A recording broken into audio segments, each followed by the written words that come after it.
Hello बच्चों, आप सभी का अपना YouTube चैनल मैथ संडे इन हिंदी में स्वागत है।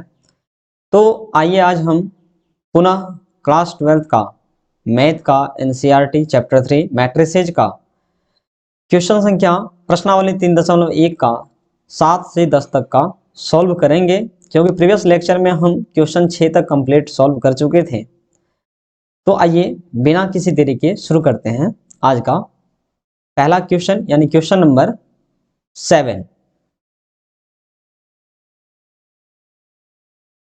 तो देखिए, बढ़ते हैं अगले क्वेश्चन की ओर। क्वेश्चन नंबर 7 में क्या है, समीकरण दिया हुआ है, इसमें ए बी सी और डी का मान आपको निकालना है।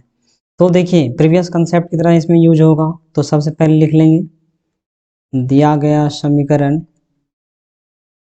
दिया गया समीकरण तो क्या है, A minus B 2a plus C 2a minus B 3c plus D बराबर -1 5 0 और 13। देखिए, दोनों अवयव क्या है, समान है, तो यहाँ लिखेंगे चूंकि दोनों अवयव समान है, अतः इनके संगत अवयव समान होंगे।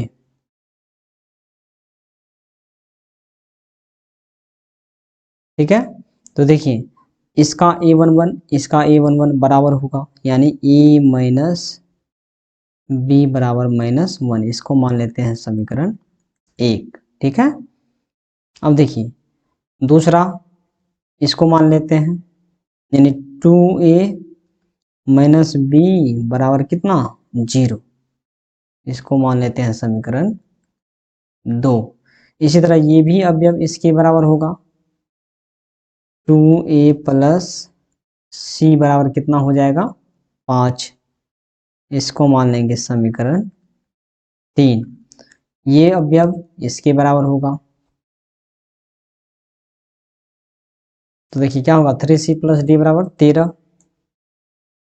3c प्लस डी बराबर 13, इसको मान लेंगे समीकरण 4। ध्यान से देखिए कि समीकरण 1 और 2 को जब हम सॉल्व करेंगे तो a और b का मान आ जाएगा।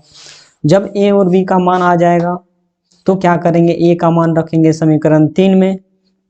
जब a का मान रखेंगे समीकरण 3 में तो निकल जाएगा c का मान, और जब c का मान निकल जाएगा तो समीकरण 4 में रख देंगे, d का मान निकल जाएगा। ठीक है, तो सबसे पहले हम सॉल्व करते हैं समीकरण 1 और 2 को। समीकरण 1 तथा 2 से देखिए, समीकरण 1 क्या था, एक था a माइनस बी बराबर -1, a माइनस बी बराबर -1। दूसरा था 2a माइनस बी बराबर 0। ठीक है, तो देखिए दोनों को हम क्या करते हैं, विलोपन विधि द्वारा सॉल्व करते हैं। गुणांक बराबर b का क्या करेंगे, जोड़ देंगे। जोड़ेंगे तो क्या होगा, दोनों b कैंसिल हो जाएगा, तो a माइनस 2a माइनस ए हो जाएगा बराबर -1, यहाँ 0 माइनस साइन चेंज होगा घटाव में, तो -1 माइनस 0 क्या हो जाएगा, -1। तो यहाँ से माइनस माइनस कैंसिल, तो a का मान कितना आ गया, 1। अब इस 1 का मान, a का मान समीकरण 1 या 2 किसी में रख दीजिए, b का मान आ जाएगा। तो हम समीकरण 1 में रख रहे हैं। ठीक है, तो समीकरण 1 में a का मान रखने पर तो समीकरण 1 को पहले लिखेंगे, a माइनस बी बराबर -1। देखिए यहाँ a का मान कितना निकला, 1, तो 1 माइनस बी बराबर -1। चर को एक तरफ, अचर को एक तरफ, तो -1। इस 1 को लाएंगे इधर तो -1 हो जाएगा। यहाँ से माइनस बी बराबर कितना हो जाएगा, -2। माइनस माइनस कैंसिल हो जाएगा, तो यहाँ से b का मान कितना आ गया, 2। आप देखिए ए और बी का मान निकाल चुके हैं। इस ए और बी की मान की सहायता से अब देखिए ए का मान किस में रखेंगे, समीकरण 3 में, क्योंकि समीकरण 3 में जब ए का मान रखेंगे तो सी का मान आ जाएगा। तो यहाँ पर लिखेंगे समीकरण 3 में, समीकरण 3 में ए का मान रखने पर, तो समीकरण 3 है क्या, पहले उसको लिख लेते हैं। समीकरण 3 क्या है, 2a प्लस सी बराबर 5, 2a प्लस सी बराबर 5। देखिए यहाँ पे 2a का मान कितना है, निकाल चुके हैं 1 बराबर 5 हो जाएगा। तो यहाँ से c का मान हो जाएगा आपको 5 माइनस 2 हो जाएगा, ये 2 गुना 1 प्लस 2 होगा, उस तरफ जाएगा तो माइनस 2, यानी c बराबर 3। अब देखिए इस c का मान समीकरण 4 में रखेंगे तो d का मान आ जाएगा, क्योंकि समीकरण 4 c और d के टर्म में दिया हुआ है। तो समीकरण 4 में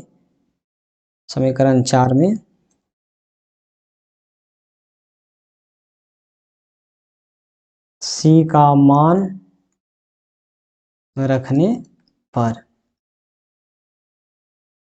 देखिए समीकरण 4 क्या था, 3c प्लस डी बराबर 13, 3c प्लस डी बराबर 13, और c का मान कितना निकला 3। तो यहाँ पे c का मान 3 रखेंगे प्लस d बराबर 13। तो देखिए यहाँ पे 3 गुना 3 कितना होगा 9 प्लस d बराबर 13। तो यहाँ से d का मान हो जाएगा 13, ये प्लस 9 है तो दाएं साइड में क्या हो जाएगा -9 बराबर 4।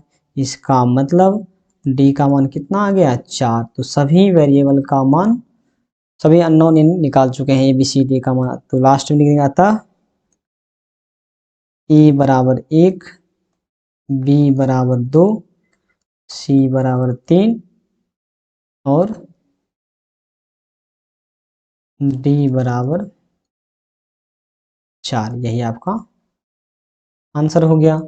देखिए a का मान 1, b का मान 2, c का मान 3, d का मान 4। तो अब इसको चेक करना है कि मेरा आंसर सही है गलत। तो देखिए इसमें रखते हैं a का मान 1, b का मान 2 था, 1 माइनस 2 कितना हुआ -1, a का मान 1 था और c का मान 3 था, 2 गुना 1 प्लस 3 कितना होगा 5, सही है। a का मान 1, b का मान 2, तो 2 गुना 1 माइनस 2 तो क्या हो जाएगा 0, 3 गुना c का मान 3, 3 तिया 9 प्लस d का मान 4, तो 9 4 13। इसका मतलब मेरे द्वारा निकाला गया आंसर क्या है, सही है। तो देखिए अब क्वेश्चन नंबर 8 की ओर बढ़ते हैं। देखिए ये क्वेश्चन हम प्रीवियस लेक्चर में भी करा चुके हैं। ये क्या है, देखिए a बराबर aij m इंटू n एक वर्ग आव्यूह है यदि, तो आपको हम बता चुके हैं जब आव्यूह के प्रकार पढ़ा रहे थे, तो वर्ग आव्यूह उसको कहते हैं जब नंबर ऑफ रो और नंबर ऑफ कॉलम बराबर हो, यानी m बराबर n। किस ऑप्शन में दे रखा है, सी ऑप्शन में। तो इसका आंसर क्या हो जाएगा, सी ऑप्शन। अगले क्वेश्चन की बढ़ते हैं, क्वेश्चन नंबर 9। ये भी क्या है, दोनों आव्यूह क्या है, क्वेश्चन में देखा समान है, इसका मतलब संगत आव्यूह क्या होंगे, बराबर होंगे। तो उसी कंसेप्ट का यूज करना है। देखिए एक दे रखा है तो इसके बराबर क्या करेंगे, इसको करेंगे, ऑब्जेक्टिव है। तो देखिए 3x प्लस 7 बराबर 0, तो यहाँ से x का मान है कितना -7/3। अब देखिए x वाला टर्म यहाँ भी है तो इसके बराबर कितना करेंगे 4, यहाँ से भी x का मान यदि सेम आ गया तो ठीक है, अन्यथा क्या हो जाएगा, संभव नहीं होगा, क्योंकि x के एक मान के लिए ही ये दोनों क्या होगा, समान होगा। यहाँ देखिए निकालते हैं तो यहाँ क्या हो जाएगा -3x बराबर 4 माइनस 2, यानी यहाँ से क्या निकला -3x बराबर 4 में से 2 गया 2, यानी यहाँ से निकला आपको x बराबर 2/-3 -2/3। देखिए यहाँ से निकल रहा है -2/3 और यहाँ निकल रहा है -7/3। तो क्या ये संभव है, ये संभव नहीं है। यानी ये दोनों आव्यूह तभी समान होंगे जब x का मान क्या होगा, समान होगा। बट इस केस में दोनों जगह x का मान क्या आ रहा है, अलग अलग आ रहा है, इसका मतलब ये ज्ञात करना संभव नहीं है। y का चेक ही नहीं करेंगे, क्योंकि जब ये संभव ही नहीं तो y का मान चेक करके क्या करेंगे, y का मान उसे 7 आएगा, बट x का मान क्या आ रहा है, दोनों जगह अलग आ रहा है। तो यहाँ क्या होगा, आपका आंसर हो जाएगा बी ऑप्शन, ज्ञात करना संभव नहीं है। बढ़ते हैं अगले क्वेश्चन की ओर जी, जो इस चैप्टर का आखिरी सवाल है और अच्छा सवाल है। इस सवाल को करने के लिए आपको PNC क्लास 11th आप लोग पढ़े होंगे, परमुटेशन एंड कॉम्बिनेशन, जिसको हिंदी में कहते हैं संचय और क्रमचय। तो यदि आप वो पढ़े होंगे तो इस सवाल को अच्छे से समझिएगा। देखिए ध्यान से, 3 गुना 3 कोटि के ऐसे अवयवों की कुल कितनी संख्या होगी जिनके प्रत्येक प्रविष्टि 0 या 1 है। प्रविष्टि मतलब जब हम डेफिनेशन लिखा रहे थे तो उस टाइम ये प्रविष्टि वर्ड आया था कि अवयव, ठीक है, अवयव। तो देखिए 3 गुना 3 यानी कुल ऑर्डर 3 गुना 3 में कितने अवयव होंगे, इन दोनों का गुणनफल, यानी 9 अवयव होंगे, यानी 9 स्थान होगा। ये पहला स्थान A11, A12, A13, A21, A22, A23, A31, A32, A33। तो देखिए ये जो 9 स्थान है, यदि इस 9 अवयवों में से किसी एक अवयव को यदि हम चेंज कर दें तो क्या होगा, पूरा अवयव चेंज हो जाएगा। तो देखिए क्या है, बोल रहा प्रत्येक प्रविष्टि 0 या 1। तो देखिए 2 अवयव है, एक स्थान पे भरना है। तो आप पढ़े होंगे क्रमचय और संचय में कि देखिए 2 अवयव इसको कितने तरीके से भर सकते हैं। तो या तो 0 रखेंगे एक तरीका, या 1, यानी कुल 2 तरीके हैं प्रत्येक स्थान को भरने के, यानी 2 तरीका, यहाँ भी 2 तरीका है, यहाँ भी 2 तरीका है, यहाँ भी 2, तो इस तरह सभी अवयव के स्थान को भरने के 2 तरीके हैं। क्योंकि क्वेश्चन में बोला गया है कि जब प्रत्येक प्रविष्टि यानी प्रत्येक अवयव 0 या 1 होगा तो कुल ऐसे अवयवों की कुल कितनी संख्या होगी। तो इसका मतलब क्या होगा, प्रत्येक स्थान को भरने के 2 तरीके हैं, तो कुल 9 स्थान है, इसका मतलब 9 बार गुना कर देंगे, 2 गुना 2 गुना 2 अप टू कितना बार, 9 बार, क्योंकि 9 स्थान है। ये उन बच्चों को समझ में आ गया होगा जो बच्चे क्लास 11th में क्रमचय और संचय को पढ़े होंगे, बट यही कंसेप्ट, ठीक है।